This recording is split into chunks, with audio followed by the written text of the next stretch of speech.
Hello, and welcome to my first video where I will be reviewing The Legend of Zelda: A Link Between Worlds. It was released on the 3DS on November 22nd, 2013, and is a sequel to A Link to the Past, which was released on the Super Nintendo on September 24th, 1992. A Link Between Worlds aimed to provide a blast of nostalgia for fans of the series, along with having its own fresh new feel to it, which was unlike anything in the series. And it worked. Fans of the first Zelda game were thoroughly pleased with the throwbacks to the older games, and newcomers to the series felt that they could enjoy A Link Between Worlds just as much. The majority of the Legend of Zelda fanbase would tell you that A Link Between Worlds is easily the best in the series. Is it really better than everything else in the series, like Ocarina of Time or Skyward Sword? In this video, I'm going to tell you exactly what I think. Before I start, I'm going to give a quick explanation of how I'm going to grade this game and games to come. I'm going to review individual categories of the game, which are story, gameplay, visuals, soundtrack, and how it puts the special features of that system to use, and give it a 1 to 10 rating, 1 being the lowest and 10 being the highest. Then I will give the game an overall grade, which will not be an average of the categories I just said. This is my first review, so if you think there's a better way to grade games, tell me in the comments. Many people will disagree with what I'm about to say, but story is really the only place I can take points up for. Now, before you viewers who have already played the game unlike this video and leave, please hear me out. The actual story of the game was one of the best I've seen in the series. What I didn't like about it was the way it told its story. Because the game was very non-linear by giving you the choice to go to whatever dungeon you want at any point, the actual story had to be stuffed in the parts of the game where you weren't traveling from dungeon to dungeon. I think the game could have benefited from being just a bit more linear. Take Skyward Sword, for example. Many complain about how linear it was. On the other hand, I love linear games. Because Skyward Sword was so linear, and you had to go to certain dungeons in a specific order, the story was able to progress after every dungeon, save the last 3 while searching for the Sacred Flames. A Link Between Worlds really only had the story progress before and after you were done each set of dungeons, and the non-linear approach isn't even much of a bad thing. I just prefer a more linear style. The story itself was brilliant. I don't want to go into detail for sake of spoilers, but I will tell you that the end left me bawling. In the category of story, I give A Link Between Worlds a 9 out of 10.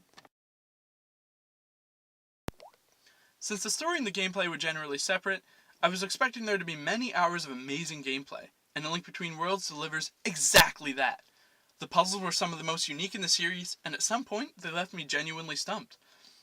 The fact that it was on the 3DS brought back memories of the Game Boy Legend of Zelda games that I played when I was little, such as Link's Awakening and the Oracle games. Yet at the same time, it felt like it was a completely new kind of Legend of Zelda game. Since the Hyrule in A Link Between Worlds is the same as A Link to the Past, I felt right at home.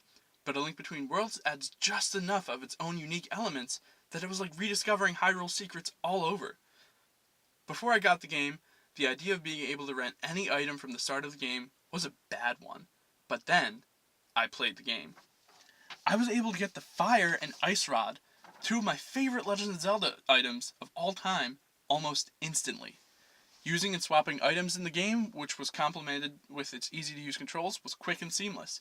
And with the ability to upgrade all the items, including the Master Sword, it was like using the items for the first time all over again.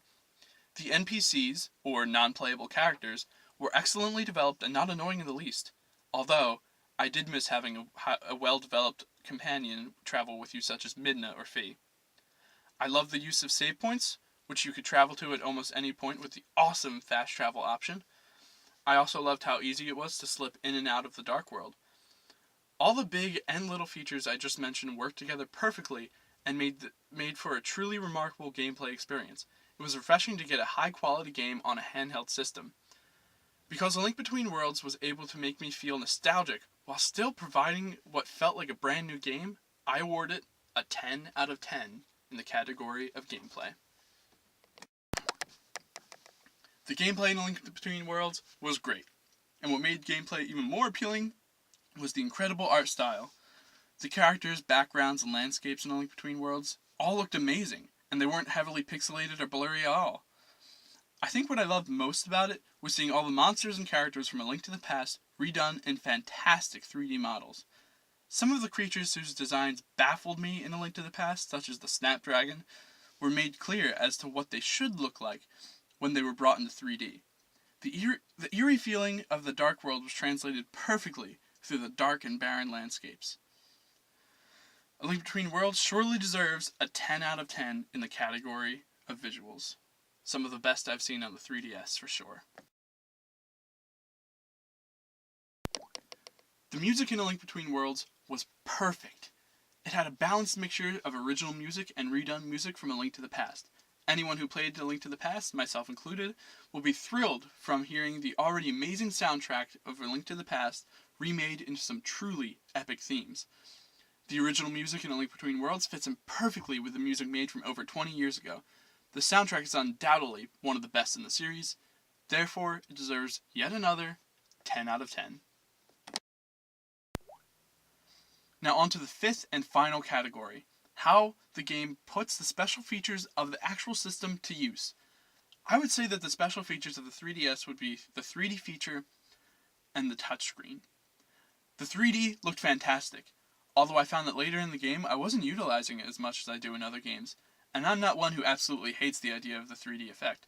I guess it just didn't captivate me enough with this game.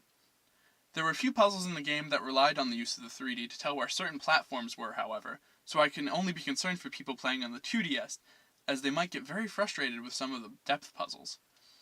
I would definitely recommend playing A Link Between Worlds on a 3D model. The touchscreen was mostly used to swap items, mark and view the map, and activate the extremely useful fast travel. The interface was well mapped out, and it was very user-friendly. Like I said before, swapping items was seamless and very fast. A Link Between Worlds gets a 10 out of 10 in the use of special features. A Link Between Worlds set out with a goal: to deliver a potent nostalgia trip along with making a turning point in the Legend of Zelda series with its rent item system and less linear gameplay. While I didn't like how it chose to tell a story, the story itself was incredible. The story in A Link Between Worlds was emotionally powerful, something that more games in the series should aim for. The only other game in the series that made me cry as much as A Link Between Worlds was Skyward Sword, but I'll talk about that in another video. The only thing I can say negative about A Link Between Worlds is I think it could have improved with a little bit more linear gameplay. I give A Link Between Worlds a 9 out of 10. Although it's not my favorite in the series, it's absolutely an amazing addition, and a game I would highly recommend to hardcore Zelda fans along with newcomers. I'm sorry if you're someone who thinks that the game deserves a 10 out of 10. If you think I'm wrong, please tell me why you feel that way in the comments. I would like to give a big thanks to uniquelegend. uniquelegend is an artist on deviantart.com, and she did all the art you saw in this video. If you like what you saw, please click the link in the description for her page on deviantart.com. If you like my review, feel free to subscribe so you can know when my next one is coming out. I will tell you that it is a Pokemon X and Y. If you would like to see more reviews right now, however, go to the Sentient Sock Puppet page, and you can see my friends Maddy and David review The Problem Solvers and Man of Steel. I really hope you liked my first video, and please don't forget to check out Unique Legend.